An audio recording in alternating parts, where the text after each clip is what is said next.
Casas Bahia. Ô, Tiagão, fala pra... O que é essa história do Sérgio Coelho aí? Porque ontem começou a surgir, eu comecei a receber no WhatsApp algumas mensagens do povo falando assim, o Sérgio Coelho quer renunciar. E eu fui atrás de uma pessoa ligada ao presidente, perguntei, mas a informação, quem apurou com riqueza de detalhes é você, Cabeção. Cabeção é muito bom. O Sérgio Coelho enviou uma mensagem ontem ao Conselho Deliberativo, e aí a mensagem que ele enviou ao Conselho Deliberativo foi com o intuito de dizer a palavra sobre a SAF. Ele queria mostrar que era uma pessoa favorável à SAF e queria trazer boa parte do Conselho Deliberativo para votar de forma favorável a essa proposta que existe para a transformação do clube em SAF. E aí, na conversa que ele fala com os conselheiros, ele deixa claro que nem ele, nem o vice-presidente, José Murilo Procópio, pensam em renunciar ao cargo por causa dessa situação da SAF. Pelo contrário, ele diz que tem gratidão e muita confiança no trabalho dos 4 R's, porque acredita que eles serão muito importantes para essa nova fase que o Atlético passará. E inclusive, HG, nessa conversa que ele fala com os conselheiros, ele deixa detalhado como vai ser essa divisão da SAF do Atlético. Se você quiser, eu posso tentar trazer aqui os números certinhos. Posso trazer, você pode fazer o que você quiser. Thiago, ele falou nada da Liga, não? Nessa conversa? Mas uma coisa você pode ter certeza, irmão. Essa questão da Liga gerou um desconforto muito grande no clube. Cara, ele foi contrário. E aí, o que eu apurei de informação?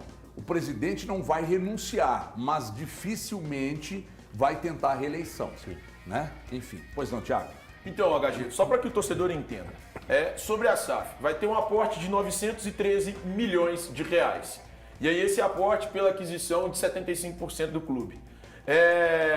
Os 4 R's vão aportar 713 milhões. Desses 713 milhões, eles vão tirar 313, que vai ser conversão em dívida. E aí, 100 milhões de um fundo de investimento e mais 100 milhões... Põe na tela, André! E mais 100 milhões de outro fundo de investimento. Totalizando esses 913 milhões de reais. Mais dos 913, 600 serão aportados de fato no clube, já que os outros 313 serão para abatimento de dívidas. E aí, a associação, o clube, vai permanecer com 25% das ações da sobre SAF, isso também. E esses 25% das ações da SAF, que a associação vai manter, eles serão imutáveis. Ou seja, se chegar um novo investidor querendo comprar um percentual, ele não vai mexer na SAF. Thiago, isso é muito importante, porque tinha muito torcedor com medo. Gente, você pode ser contra ou a favor. A minha situação eu não tenho um pleno conhecimento, por mais que a gente estude, veja e tal, e receba informação, de todo o movimento. Mas o Atlético, na minha avaliação, não tem outro caminho. Eu tô contigo, não tem outro caminho, tá? É isso. Não tem outro caminho. Tô falando da questão do aspecto jurídico e tal. Mas isso aqui era uma coisa que me preocupava. Porque é o seguinte, o Atlético, a associação fica com 25. Aí daqui a pouco você tem que fazer mais aporte de dinheiro. A associação não tem dinheiro, cara. Aí não coloca. Aí vai dissolvendo os 25. Aí daqui a pouco chega no que a lei destaca, que você só pode ser no máximo 90-10, aí acabou, fica verdade, 90. não. Só que agora é 100-0. Só que o Botafogo mudou? O Botafogo é 100 pro John Textor. Ué, mas a lei só. Eu acho que a lei não diz isso, não. A lei diz que é 90, o John só pode Textor 90-10, ué. O John Textor tem tudo, o Botafogo aprovou essa. Mas no Atlético, isso que você falou, eu gostaria até que você repetisse. Os 25% serão imutáveis, independentemente dos aportes financeiros da SAF para o clube. Exatamente, HG. Então, se chegar, por exemplo, um novo investidor, e aí o único cara que teria dinheiro aqui para comprar esse percentual, além seria o Breno Galante, por exemplo. Então, se o Breno Galante chegar lá com o interesse de comprar mais um percentual, ele teria que entrar na Galo Holding, que vai ter 75% das ações. Os 25% da associação eles serão imutáveis. Então, se o Breno chega com mais um aporte financeiro, ou outro investidor chega com mais um aporte financeiro, com esse intuito de comprar um percentual da SAF, ele vai ter que entrar na Galo Holding e esse valor que entrar será usado para abater dívidas. Então, o Atlético vai pegar esse valor e vai pagar as dívidas. E aí, para que o torcedor entenda, esses 75%, como é que eles serão divididos? 58,5% ficarão para os 4 R's, que serão acionistas majoritários do Atlético. Então, o quarteto permanecerá como acionista majoritário e com 58,5%.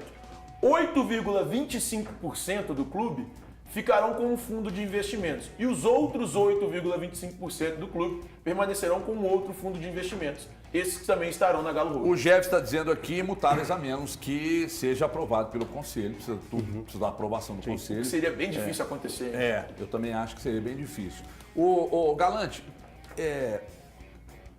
como é que você está vendo esse movimento, principalmente esse movimento contrário? As faixas estão nas ruas, o André vai colocar na tela de novo aí para a gente mostrar.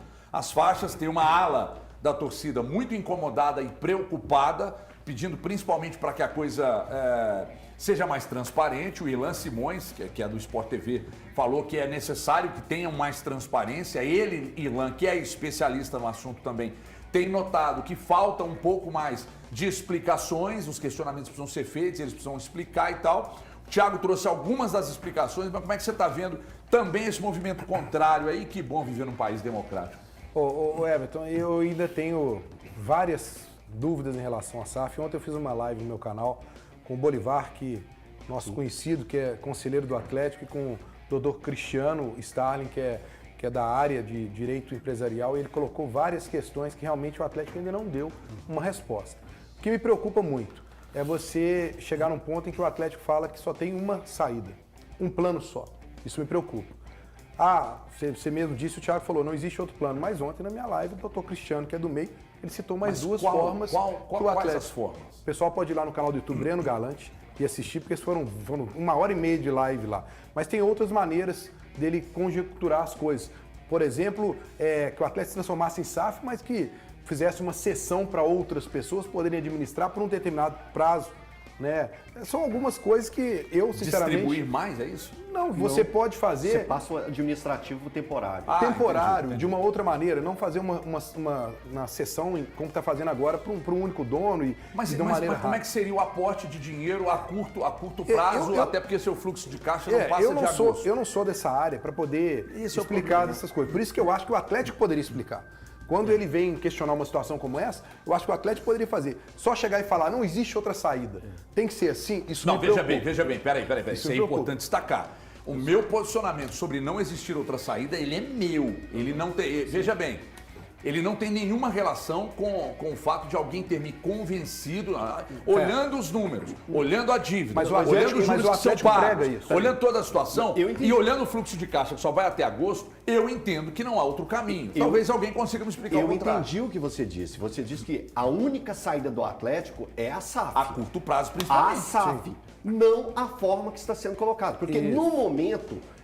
eu ainda acho ela com pouca transparência. Eu acho que essas discussões, elas demoraram a acontecer. Por exemplo, esse é o ponto. A entrevista barra coletiva de imprensa do CEO do Atlético, eu acho que ela demorou a acontecer. Ela já poderia estar acontecendo em diferentes momentos deste ano. Porque eu lembro, Thiagão, aqui em janeiro, né, Thiago? A gente conversando sobre possibilidades de SAF, aí você levantava, a ideia do Atlético é que até março esteja já encaminhado. Passou março, passou junho, julho, agosto, estamos chegando... Ano passado a projeção era janeiro. Então, assim, demorou. E demorou a ter satisfação ao seu torcedor. Então, eu acho que é isso que incomoda. É isso que atrapalha e que prejudica o entendimento. Só um ponto. Assim, cara, não é defendendo, mas explicando a situação. Por que demorou? Só em relação ao fato da demora. Tinha as diligências assinadas com o antigo interessado na aquisição do clube, que era o Peter Griff. Todo mundo sabia que era o Peter Griff. Acho que foi até o Deus me livre que trouxe em primeira mão o nome. Então, existia essa questão das diligências. E aí, naquela ocasião, o Atlético não podia explicar ou dar uma explanação um pouco maior. Tanto é que todas as coisas que acabavam vazando por algumas fontes, ou fontes, às vezes, do mercado financeiro, ou questões de pessoas que estavam lá no clube e sabiam uma coisinha ou outra, mas era algo concentrado na mão dos 4Rs, especialmente, porque eles são os principais responsáveis por fazer isso. E aí, eu acho, honestamente, que a melhor forma para acontecer a SAF é a atual. Porque, cara, são os caras que estão ali há mais tempo. São os caras que já conhecem o dia a dia do clube. São os caras que já conhecem os bastidores do Atlético. Eu acho, e imagino que o torcedor também prefira, que alguém com identificação com o clube seja o dono do que pessoas que não tenham identificação com o clube. É claro, nós já vimos em outras situações O caso do Botafogo, por exemplo, com o John Textor, que é um cara que não tem identificação alguma com o Botafogo, ele comandando um time, comandando de forma interessante. Mas eu acho que no frigir dos ovos, no fim das contas, é melhor que tenha um cara que tenha identificação com o clube assumindo. E eu acho que os 4R seriam os nomes, talvez os ideais para atuar dessa Tem forma. gente que defende o contrário, e eu entendo que quando você lida com o coração é mais perigoso, né? Quando você lida com o coração, mas nós estamos falando de um negócio. Aquilo ali é um negócio. Um negócio que tem que gerar lucro, né? Que tem que ser bem gerido. É diferente de um clube de futebol. Vamos pegar o Palmeiras. O Palmeiras precisa ter lucro. Não, ter dinheiro em caixa é uma coisa, mas ele trabalha para ter lucro? Não, ele não trabalha. Mas pode acontecer. O Atlético Paranaense é uma empresa? Não, mas funciona como tal. Então lá, por exemplo, eles já estavam com 400 milhões em caixa. Esse dinheiro do Vitor Roque, os caras vão meter lá 700 e poucos milhões em caixa. Não deve ninguém. Não deve ninguém. Entendeu? Agora, um questionamento, desde a semana passada, conversando com algumas pessoas, e um conselheiro que eu sou mais próximo e tal, do Atlético, e o Jefferson está até dizendo aqui agora que esse acordo de acionistas ser divulgado um dia antes da votação é que não tem... Porque veja bem, cara, eu li e reli várias vezes, mas tem coisa que você não entende. Você me dá um plano de voo do piloto da Azul entregar na minha mão, valer essa desgraça. Eu vou ler aquilo 200 vezes, não vou entender. O professor Clóvis de Barros Filho fala, como é que você não entende? Eu não entendo. Eu não entendo. Tem coisa que não entende. Mas você entende por que eu tenho uma lhama? Não, tem coisa que não dá pra você entender, cara. Eu só quero deixar claro o seguinte, eu não sou contra a SAF. O que eu não... Mais transparência que você está o que eu acho é que não precisa fazer uma coisa do dia pra noite. Sabe? Mas não é do dia pra noite, tem um ano isso, Os acionistas estão divulgando. Os conselheiros... Não, mas pera, tem um ano que eles estão estudando as tudo bem, não. vias para transformar só isso. foi aberto para a imprensa e para os conselheiros a partir do momento que o Peter Griffith saiu da história. Isso tem muito pouco tempo. Ontem eles soltaram um documento para os conselheiros, eles receberam hoje praticamente para poder analisar algumas coisas. Isso que você acabou de ler aí, hoje pela os manhã. conselheiros estão recebendo agora pela manhã. A eleição é amanhã. Então acho que a torcida que vai hoje lá protestar na sede tem toda a razão. Não precisa ser do dia para a noite. É muito sério. É a história do clube que vai ser mudada. Outro ponto. Sempre se falou, vai ter o aporte e vai acabar as dívidas do Atlético. Isso foi dito por todo mundo. E a gente sabe que não vai acontecer mas eles isso. Não conseguiram os caras que pudessem fazer então isso. Que isso fique claro. O cara claro. que eles tentaram para fazer isso não conseguiu. Ok, Thiagão, então que isso fique claro para o torcedor. Claro. Vai ter, não está claro ainda para todo mundo. Não, eu vou dar só uma opinião assim, e é opinião igual a sua, de que, por exemplo, o caminho para o Atlético agora é a SAF. Eu acho que demorou-se muito tempo dentro do clube a mobilizar-se para a estruturação da SAF. É uma opinião, não é informação. Até porque quando os clubes que necessitavam sim que a SAF era o único caminho, Cruzeiro, Vasco, Botafogo, isso começou a acontecer em 2021. Em 2021, o Atlético vivia o seu universo paralelo. Exatamente. Não era necessário falar isso. É inimaginável, voltando em 2021, que agora, a essa altura de 2023, a gente estivesse falando a respeito de toda a questão do futebol e também financeira do clube, tá? Então eu acho, é a minha opinião, que demorou-se muito tempo para essa mobilização dentro do clube e agora, infelizmente, para o torcedor e para muitos, eu acho que alguns processos serão atropelados em detrimento da necessidade do clube se tornar SAF. E tem uma coisa que, independentemente do que aconteça, que é importante destacarmos aqui, gente, no Atlético, baixa a bola, sem soberba. Enxerga o tamanho do problema e sem soberba. Não prometam para o seu torcedor o que vocês não podem cumprir. Sem soberba. Eu tenho um amigo que tem um Aventador na garagem, mas não consegue pagar IPVA. Aí não dá para sair no carro, porque se pegar, tem uns 3 anos que ele não paga. Não adianta você ter uma onça no fundo do quintal. Tem que dar carninha para ela, senão ela não vai conseguir sobreviver. Então não adianta vocês manterem aí no clube jogador ganhando 1 milhão, que não dá as caras em momento algum e que está fazendo e andando para a instituição e renovar contrato por gratidão, botar jogador que não joga, e inflando a folha e blá blá blá. Não dá para olhar para isso e entender que tá tudo normal, né? Então, já que eu falei de piloto da Azul, pousa, traz para a realidade, para de prometer o que vocês não vão cumprir. Sua